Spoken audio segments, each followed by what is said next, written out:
The Resilient shuddered violently as it entered the wormhole, alarms blaring across every deck.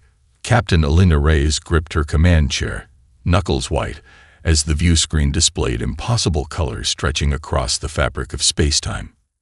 Structural integrity at 63% and falling, Lieutenant Commander Daniels reported, her voice steady despite the chaos. No human vessel has survived wormhole transit at this velocity, Captain. Today we make history then, Alina replied, allowing no trace of doubt to enter her voice. Reroute emergency power to the inertial dampeners. The crystalline vessels of the Arcturus Collective had stopped pursuit at the wormhole's edge. Their rigid mathematical approach to warfare made unpredictable maneuvers like this outside their tactical doctrine. That difference, that human willingness to attempt the statistically suicidal, might be the only advantage humanity had. The ship lurched again, and a support beam crashed down mere centimeters from Alina's position. Engineering reported coolant leaks on decks 3 through 7. The Resilient wasn't designed for this stress. No human ship was. But human crews were designed by evolution to function under impossible pressure. Emergence in 20 seconds, the navigation officer called out, blood streaming from a gash on his forehead. He hadn't even acknowledged the injury. Alina opened a ship-wide channel. All hands, brace for wormhole exit.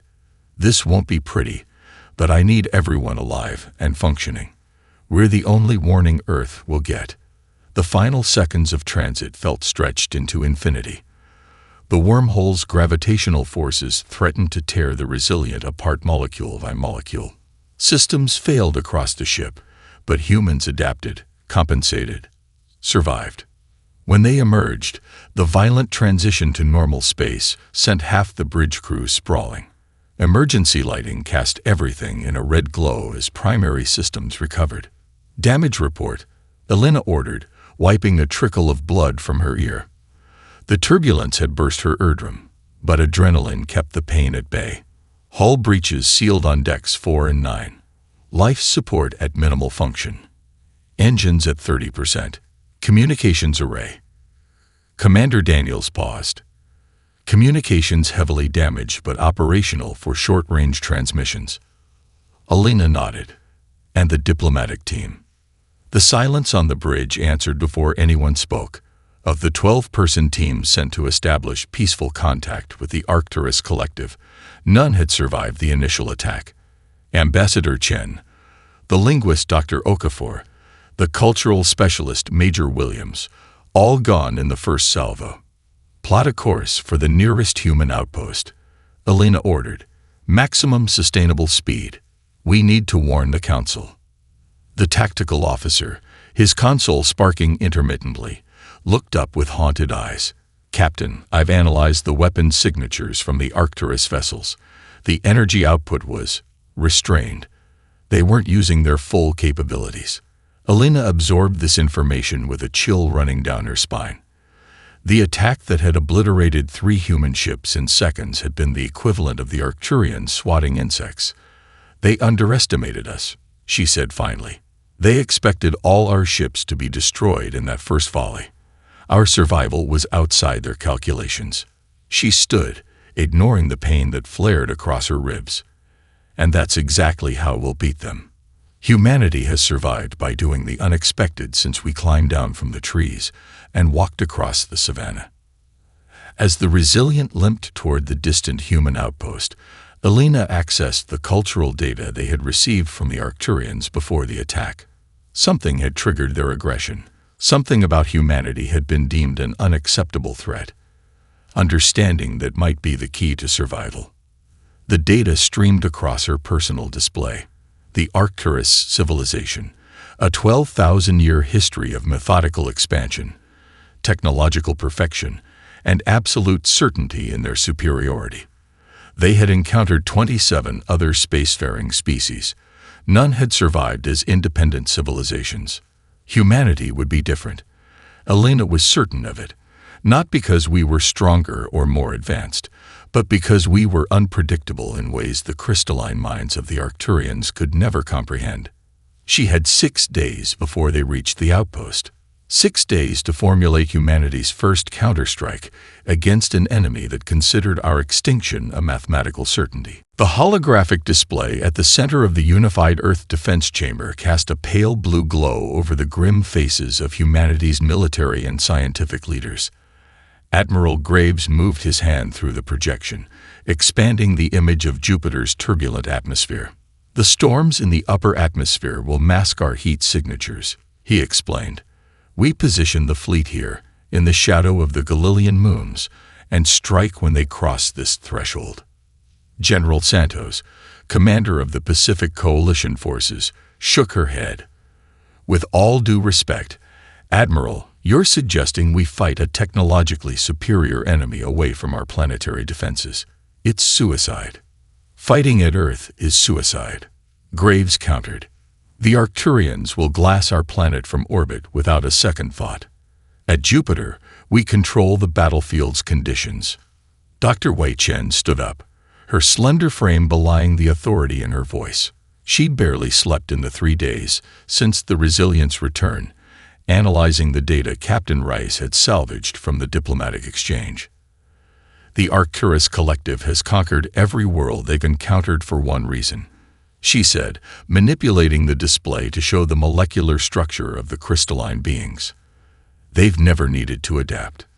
Their homeworld is a paradise of perfect stability. No tectonic activity, no extreme weather, no natural predators. Their evolution favored structural perfection over adaptability." She highlighted a section of their crystalline matrix. "Their bodies are resistant to temperatures and pressures that would kill a human instantly. But this particular frequency range of radiation, one our bodies barely notice, causes microfractures in their molecular structure." Admiral Graves leaned forward. "And Jupiter's magnetosphere produces this radiation naturally." "Not exactly," Dr. Chen replied. "But with some modifications to our ship's deflector arrays, we can use Jupiter's radiation as amplification for our own emissions. Their shields are designed to block conventional weapons, not something they consider environmental background noise."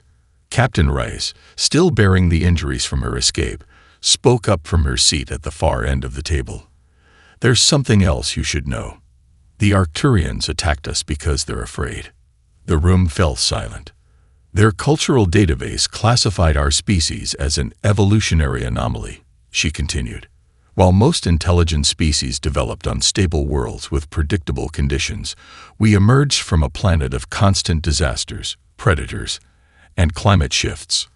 Our capacity to improvise, to make intuitive leaps, to function despite fear, these qualities don't exist in their civilization." Dr. Chen nodded in agreement. "Their battle strategies show it. Perfect, mathematically optimal formations, predictable attack patterns. They fight like grandmasters, always making the objectively best move. But sometimes," Admiral Graves said slowly, "the best move is the one your opponent never sees coming." The Defense Council's debate lasted another 3 hours, but the decision was inevitable. Conventional tactics would fail against the Arcturus Collective. Only by exploiting the unique advantages of human evolution, our adaptability, our creativity under pressure, our capacity to endure conditions that would break other species, did humanity stand a chance. As the council adjourned, Admiral Graves found Captain Rice staring at the tactical display, her expression troubled. "Having doubts, Captain?" he asked. "No, sir. Just calculating the odds. And, by any reasonable metric, we're going to lose." She looked up, a fierce determination in her eyes. "But humans have been beating impossible odds since we figured out how to make fire. The Arcturians don't understand what they've started. They've run simulations against a logical opponent, not against humans." Admiral Graves smiled grimly. "Then let's show them how humans fight when our backs are against the wall. Prepare your crew, Captain. The Resilient departs for Jupiter in 6 hours." As the room emptied, Dr. Chen made a final adjustment to the holographic display, zooming out to show the massive Arcturus fleet moving methodically through the outer solar system. They were precise, orderly, unstoppable. like a perfect machine. But machines break when faced with the unexpected, and humanity specialized in the unexpected. WASP Squadron, break formation now. Captain Alina Reyes barked into her comm as a massive energy beam sliced through the space where her fighters had been flying just seconds before. Her WASP-class fighter shuddered under the strain of the high maneuver, the inertial dampeners struggling to compensate. Inside her helmet, Alina's neural interface flashed warning signals. Her body was experiencing forces that would kill most species in the galaxy, but the human frame evolved to withstand falls, impacts, and crushing pressures, endured. Blood vessels in her eyes had burst from the strain, giving her vision a red tinge, yet she remained conscious and functioning. Command, this is WASP Leader. The Arcturian Dreadnought's weapon has a 3-second recharge cycle. We're exploiting the gap. Through the chaos of battle, Alina watched as her squadron executed the maneuver they'd practiced only in simulations. The 12 WASP fighters scattered in what appeared to be a panicked retreat, but was actually a carefully choreographed dance based on Earth wolf pack hunting strategies. Chaotic to observers, precisely coordinated to participants. The massive Arcturian vessel adjusted its firing solution with mathematical precision, targeting where the fighters should regroup according to standard tactical doctrine. But humans didn't follow standard doctrine. Execute Scatter Omega-6, Phase 2, Alina ordered, pushing her fighter into a spiraling dive that her instructors at the academy would have called suicidal. Her squadron followed, each taking a different vector, but all converging toward the same destination, the junction between the Dreadnought's cooling systems and shield generators, a weakness no Arcturian would expect to be targeted because reaching it required flying through their own weapons fire. Lieutenant Park's voice crackled through the comm. Captain, my readings show their targeting systems are 5.3 seconds behind our position changes. They're not anticipating our maneuvers. They're reacting to where we were. Alina allowed herself a grim smile. The Arcturians' entire battle strategy relied on predictability, on knowing what their opponents would do next. Human unpredictability wasn't just an annoyance to them. It was a fundamental challenge to their understanding of warfare. All fighters, prepare to concentrate fire on uploaded coordinates. Remember, we only need to sustain fire for 6 seconds to create cascade failure. As her fighter spun through a gap in the Dreadnought's defensive screen, Alina caught glimpses of the larger battle around Jupiter's orbit. 3 human cruisers had already been destroyed, their debris joining the rings of the gas giant. But the Arcturian fleet's perfect formation had begun to show signs of disarray. Their responses were slowing as they encountered tactics their battle computers couldn't categorize. The crystalline structure of the Dreadnought loomed before her, beautiful in its geometric perfection. Perfect, predictable, and vulnerable precisely because of that predictability. Now, Alina commanded, and 12 human fighters released their payloads simultaneously. The modified EMP weapons, designed by Dr. Chin to emit the specific radiation frequency that disrupted Arcturian crystalline structures, struck their target. For a moment, nothing happened. Then hairline fractures began spreading across the junction point, the microscopic damage amplifying as the ship's own energy systems tried to compensate. Fall back. Maximum thrust, Alina ordered, as the Dreadnought's shield generators began to overload. The explosion that followed lit up Jupiter's night side like a second sun. The Dreadnought didn't simply explode, it shattered, its perfect crystalline structure coming apart along mathematically precise fracture lines. As her squadron regrouped, Alina opened a channel to the UES Intrepid, the human fleet's command vessel. Command, WASP leader reporting. First objective secured. Their flagship is vulnerable. Admiral Graves' voice came through, tense but controlled. Well done, Captain. Now comes the hard part. Commander Volkov's team is launching in 5 minutes. Your squadron will provide distraction for their approach vector. Alina checked her fighter systems. Fuel reserves at 30%. Weapons at 48%. her own body showing signs of stress that would ground a pilot in any normal situation. But this wasn't a normal situation. This was humanity fighting for its survival. "Understood, Command. WASP Squadron is ready." She switched to her squadron channel. "All right, people. We've hurt them. Now let's show these crystalline bastards what happens when they pick a fight with the descendants of Earth's apex predators." Commander Alexei Volkov's breath fogged the inside of his helmet as he drifted toward the Arcturian flagship.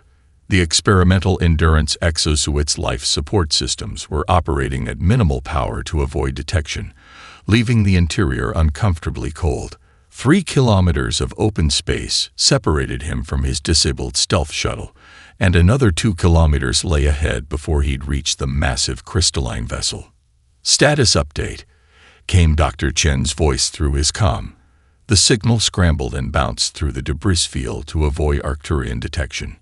"Approaching target," Volkov responded, his voice steady despite the pain radiating through his left side, where a piece of shuttle debris had struck him during the emergency evacuation. Suit radiation levels rising, but within tolerance. What he didn't mention was that within tolerance meant something very different for humans than it did for most spacefaring species. The radiation levels around him would cause irreparable damage to Arcturian crystalline structures, but merely increased his cancer risk by 8%. An acceptable trade-off when Earth's survival hung in the balance. The massive flagship grew larger in his vision, its crystalline surface refracting Jupiter's distant light into prismatic patterns. Beautiful, in the way that apex predators were often beautiful. A deadly perfection evolved over millennia. Volkov's neural implant fed tactical data directly to his visual cortex. The EMP device strapped to his back felt impossibly heavy in Jupiter's gravity well, yet the weight was reassuring. Earth had one advantage the Arcturians couldn't match: desperate human ingenuity. Radiation levels increasing, his suit's eye warned. Approaching Arcturian detection threshold. Volkov adjusted his approach vector, using a field of debris from a destroyed human cruiser for cover. The Arcturians considered such areas navigational hazards, their perfect formations giving these chaotic regions wide berth. Another exploitable weakness born from their rigid thinking. His suit's external temperature sensors registered a sudden drop as he entered the shadow of the flagship. The crystalline hull loomed above him. Kilometers of engineered perfection, designed to withstand direct hits from energy weapons and kinetic projectiles, but not designed to detect a single human in a stealth suit approaching from an impossible angle. "Reaching access point in 60 seconds, he reported. "Acknowledged," Dr. Chen replied. "Remember, their internal sensors are calibrated for crystalline biology. Human life signs register as background noise, unless specifically scanned for." Volkov reached the hull, magnetic grapples engaging with a muted thud. He unspooled a monofilament cutting tool from his wrist compartment and began creating an entry point. The material was harder than diamond, but yielded to the specially designed cutter, another product of human desperation and creativity. As he worked, his thoughts drifted to the summit of Everest, where he'd stood 5 years earlier without supplemental oxygen. His lungs burning, brain starving for oxygen, yet pushing forward through sheer will. Human physiology wasn't designed for such extremes, but human spirit had evolved to overcome limitations of flesh. The hull material parted, creating an opening just large enough for him to squeeze through. Inside, the air held a strange electric quality, breathable but laden with particles that made his skin tingle beneath the suit. "I'm in," he reported, proceeding to primary objective. The interior was a marvel of geometric precision. Corridors extended at perfect angles, lighting recessed at mathematically optimal intervals. Nothing wasted, nothing excessive. Volkov activated his suit's adaptive camouflage and moved forward, keeping to shadows the Arcturians never bothered to monitor. His neural implant highlighted a maintenance shaft, too narrow for the Arcturians' larger forms and located in a high-radiation section they would avoid. Perfect for a human carrying an EMP device. "Found my route to the central core," he whispered, wincing as he squeezed his injured body into the tight space. Estimated time to target, 18 minutes. As he crawled through the shaft, environmental alerts flashed across his helmet display. Temperature, 47 degrees Celsius. Radiation, approaching harmful levels. Oxygen, thinning. Conditions that would kill an Arcturian in minutes. Conditions that a human could endure long enough to complete the mission. We evolved on a death world, Volkov reminded himself, pushing forward through the pain. And that's exactly why we'll win. High Commander Xalthus moved through the crystalline bridge of the Arcturus flagship, his faceted body catching and refracting light with each precise movement. The tactical display before him showed something impossible. The human forces were not behaving according to any known combat algorithm. Update analysis, he commanded, his voice resonating through the crystalline structure of the command center. The science officer, a crystalline entity named Vexler, interfaced directly with the ship systems. The human vessels continue to execute maneuvers that exceed calculated structural limitations. Their biological systems should be failing under such stress. And yet they persist, Xalthus observed, an unfamiliar sensation rippling through his perfect lattice structure. The closest human equivalent would be unease. The display showed a human fighter executing a turn that subjected its pilot to forces that should render organic matter unconscious. Instead, the vessel emerged from the maneuver and immediately engaged an Arcturian defense platform. Their unpredictability threatens the harmony of our calculations, Vexler stated. Tactical systems are unable to establish targeting solutions with greater than 78% confidence. For a species that had conquered the galaxy through perfect prediction and overwhelming force, 78% might as well have been blind guesswork. Meanwhile, deep within the vessel's maintenance network, Commander Volkov crawled through a junction that glowed with radiation. His suit's sensors continued to warn of increasing cellular damage, but he pushed forward. The EMP device strapped to his back grew heavier with each meter, but the mission was too crucial to fail. He emerged into a vast chamber filled with crystalline data storage structures, the Arcturian Central Database. The opportunity was too valuable to ignore. Volkov connected his neural interface to an access port, using translation algorithms developed by Dr. Chen to bypass the alien security systems. Information flooded his consciousness, the complete biological and cultural assessment of humanity by the most advanced civilization in the known galaxy. Species, human, Terra designation, classification, evolutionary anomaly, threat assessment, critical, he read. The Arcturian analysis continued. Unlike all previously encountered intelligent species, humans evolved on a planetary environment classified as hostile. Subject species developed in opposition to their environment rather than harmony with it. Biological redundancies, adaptive stress responses, and neural pathways optimized for survival under varying conditions make standard pacification protocols ineffective. Volkov smiled grimly as he downloaded the data packet to be transmitted back to Earth. The Arcturians feared humanity not for what we had done, but for what we could become.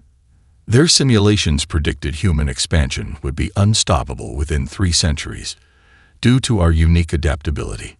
Species demonstrates alarming capacity for technological adaptation, incorporating alien concepts at rates exceeding standard developmental curves by factor of 4.3. Most concerning, human neural structures process threats approximately 2.7 times faster than collective standard. This appears to be evolutionary adaptation from developing both as prey and predator species. As Volkov disconnected from the database, an alert signal pulsed through the chamber. He pressed himself into a recess as an Arcturian scientist entered, moving with the mathematical precision characteristic of their species. The crystalline being paused, sensors detecting an anomaly. It approached Volkov's hiding place with cautious movements. "Impossible," the Arcturian whispered in its resonant voice as it caught sight of the human. "Your kind cannot survive here. The radiation levels are beyond organic tolerance. Volkov's pain-racked face formed a defiant smile as he stepped from concealment. That's your fundamental misunderstanding of humanity. We define our own tolerances. The Arcturian scientist backed away, its perfect crystalline form vibrating with what might have been fear. The probability calculations were correct. Your species truly is the evolutionary anomaly. We have a simpler term for it, Volkov said, continuing toward his objective. We call it being human. He left the startled scientist behind, moving deeper into the ship's systems core. The EMP device was still primed and ready, and the central power distribution node lay just ahead. His body was approaching its limits, radiation damage accumulating in his cells, but human bodies had evolved to function past their limits when survival demanded it. And today, survival of the entire species depended on one human pushing beyond what any rational calculation would deem possible. The moment Commander Volkov initiated the EMP sequence, Captain Alina Reyes felt rather than saw the change in the battle. Her tactical display flickered as the massive Arcturian flagship's external systems began to fail in cascading patterns. All fighters, execute Firestorm Protocol, she commanded, her voice hoarse from hours of combat. 90-second randomization interval starting now. Across the battlefield, human captains received individually tailored attack patterns, each one different, each one changing every 90 seconds according to an algorithm designed to appear completely random to outside observers. The beauty of Operation Firestorm wasn't its power, but its unpredictability. No two human vessels followed the same approach, creating a combat environment that defied mathematical analysis. Alina's Wasp fighter dove through the debris of a shattered Arcturian cruiser, using the crystalline fragments as cover. Her sensors detected the enemy's targeting systems, attempting to calculate her trajectory and failing. The Arcturians had never encountered an opponent that deliberately incorporated randomness into their battle plans. Wasp 3, break right on my mark, she ordered as an Arcturian destroyer oriented toward their position. 7-9, execute pincer maneuver Gamma. The human fighters moved in perfect coordination despite appearing chaotic to observers. This was humanity's evolutionary advantage, the ability to perceive patterns in chaos while creating chaos that defied pattern recognition. Aboard the UES Intrepid, Admiral Graves watched the tactical display with narrowed eyes as Dr. Chen's analysis streamed beside the battle footage. Their response time continues to degrade, Dr. Chen reported. Mean reaction delay now at 5.3 seconds and increasing. The more random our attack vectors become, the slower their tactical systems adapt. They're fighting according to optimal mathematical solutions, Admiral Graves observed. But there is no optimal solution to genuine randomness. The display showed the Arcturian fleet attempting to restore formation as the flagship's systems failed. Their previously perfect geometric arrangements fragmented as individual vessel commanders struggled to compensate without central coordination. Dr. Chen's eyes widened as new data flowed across her screen. Admiral, I'm detecting unusual energy patterns throughout their fleet. They're attempting to recalibrate their neural networks. They're trying to learn unpredictability from us. Too little, too late. Graves replied grimly. You can't overcome 1 billion years of evolutionary programming in the middle of a battle. Back in the fight, Alina's squadron targeted the communications arrays of 3 Arcturian vessels simultaneously. The precisely timed strikes, coming from directions the Arcturians had left undefended as tactically irrelevant, severed the ship's ability to coordinate with the rest of the fleet. Captain, her tactical officer reported, I'm detecting unusual energy buildup in the secondary command vessel. They appear to be activating some kind of defensive protocol we haven't seen before. Alina studied the readings and felt a chill run down her spine. The energy signature matched nothing in human databases, but its magnitude suggested a weapon of unprecedented power. All fighters, regroup at coordinates Delta 9, she ordered. We need to assess what they're doing. As her squadron pulled back, Alina witnessed something she'd never expected to see, The perfect, orderly Arcturian fleet was moving in disarray. Some vessels attempted to maintain formation while others broke away, seemingly pursuing individual tactical objectives. Without their flagship's central command structure, their beautiful symmetry had dissolved into something almost human in its disorder. "Command, this is WASP Leader," she reported. "The enemy fleet is losing cohesion. I think we're seeing the first signs of panic in their ranks." Admiral Graves' voice came through her calm, tense but controlled. "Good work, Captain. But we got a new problem. That secondary command vessel is powering up what looks like a Nova weapon. If they activate it, the entire Jovian system becomes a memory." Elena finished. "What's our counter?" "Commander Volkov is still aboard their flagship, if he can access their command protocols from there. And if he can't." The silence that followed told Elena everything she needed to know. The battle had reached its critical moment, the point at which human adaptability would either overcome Arcturian technology or fail trying. "Prepare your squadron for a direct assault on that command vessel," Graves finally ordered. "Dr. Chen is sending modified targeting parameters that might penetrate their shields." Elena nodded to herself, already calculating attack vectors. "Understood, Command. WASP Squadron is moving to intercept." The odds were impossible. The mission was suicide. But humans had been beating impossible odds since the first primate picked up a rock and decided to fight back against a predator. "WASP Squadron, form up on me," Captain Elena Reyes ordered as her fighter accelerated toward the Arcturian secondary command vessel. The massive crystalline ship pulsed with ominous energy as its Nova weapon charged, each surge sending ripples of distortion through the surrounding space. Behind her, 11 fighters fell into formation, all that remained of her original squadron. Their hulls bore scorch marks from energy weapons, their pilots pushed beyond the limits of normal human endurance. Yet they followed without hesitation.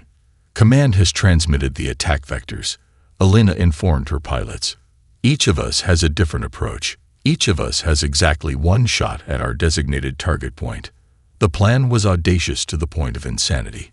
Dr. Chen had identified 12 junction points in the Nova weapons power distribution network.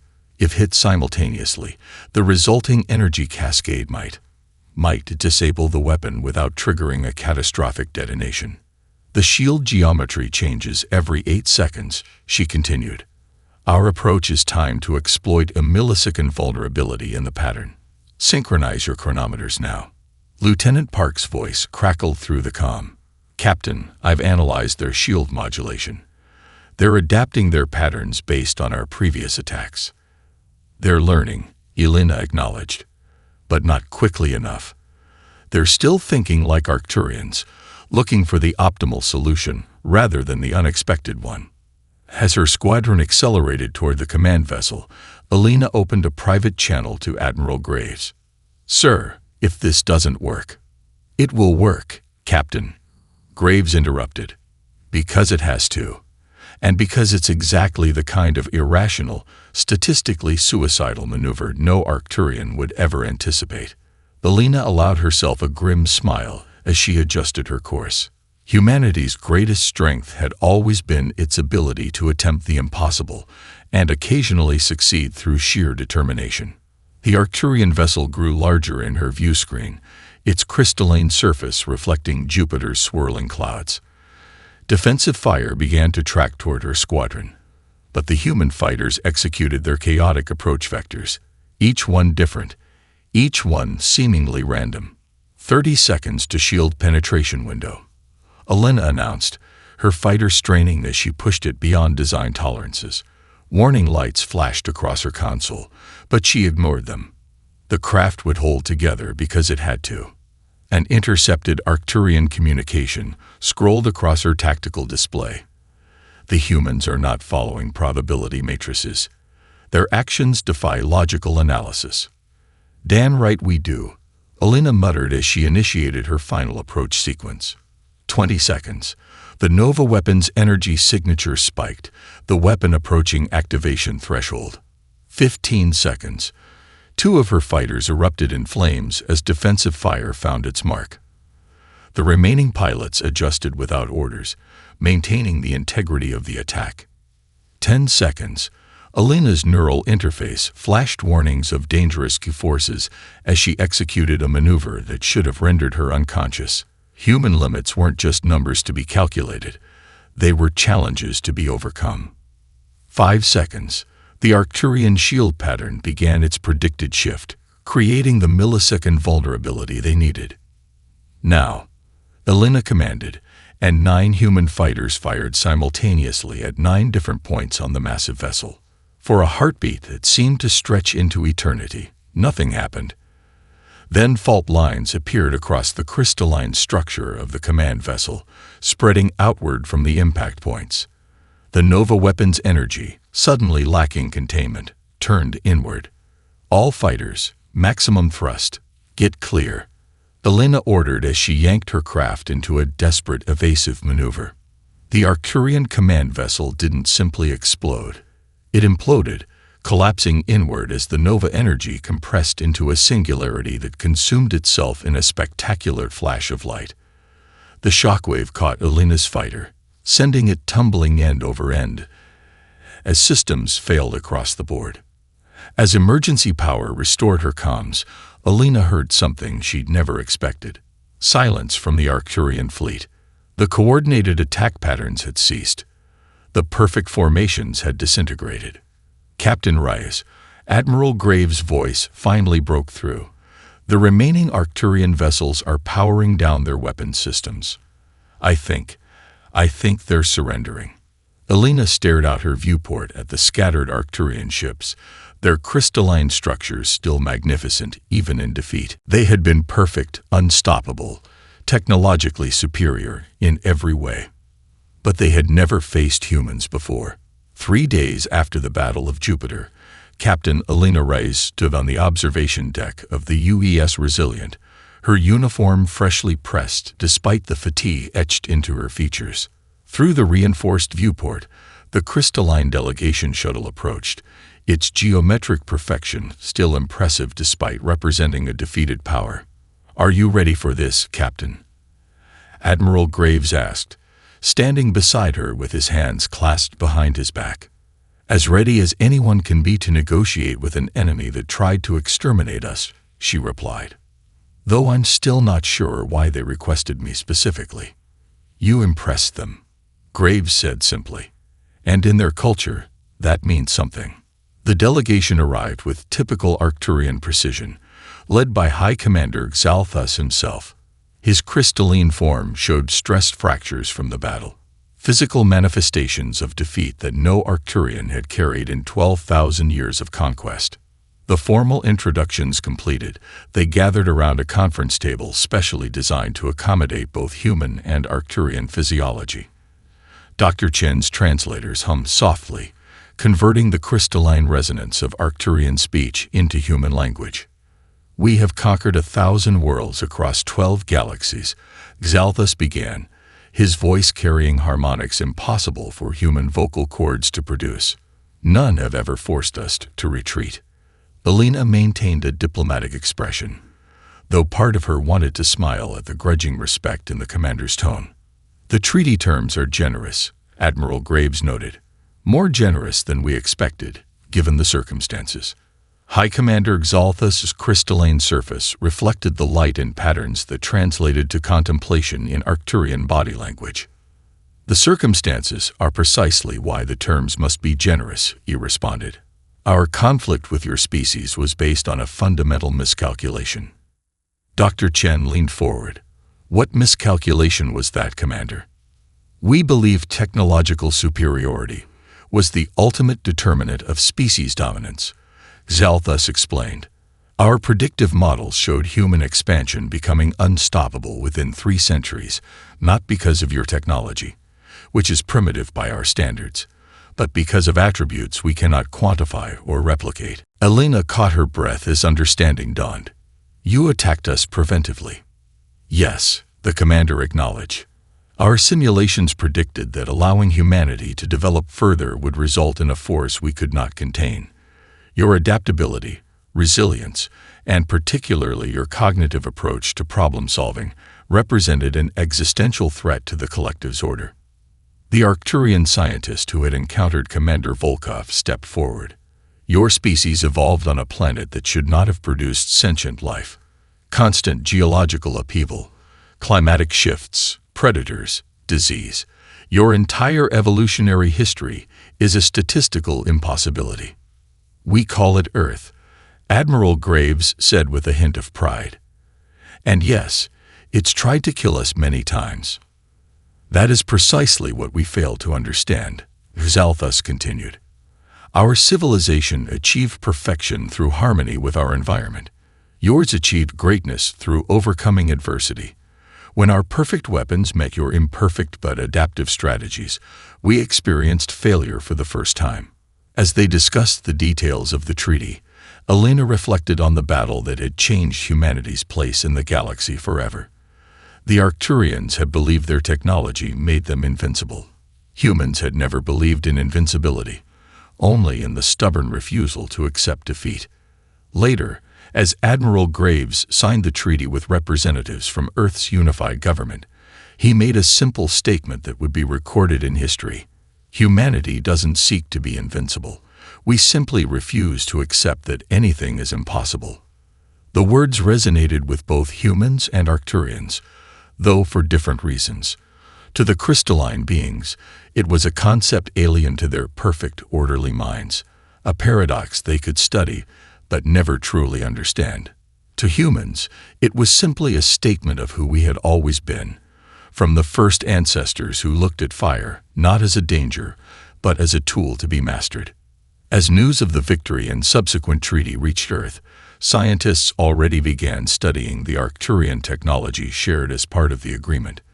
Within weeks, human engineers had adapted crystalline principles to human designs, creating hybrid systems that neither species would have developed independently. The very adaptability that had frightened the Arcturians was now transforming both civilizations. The stars, which had nearly become humanity's grave, now promised to be our greatest adventure, not because we were invincible, but because we never stopped trying to overcome our limitations.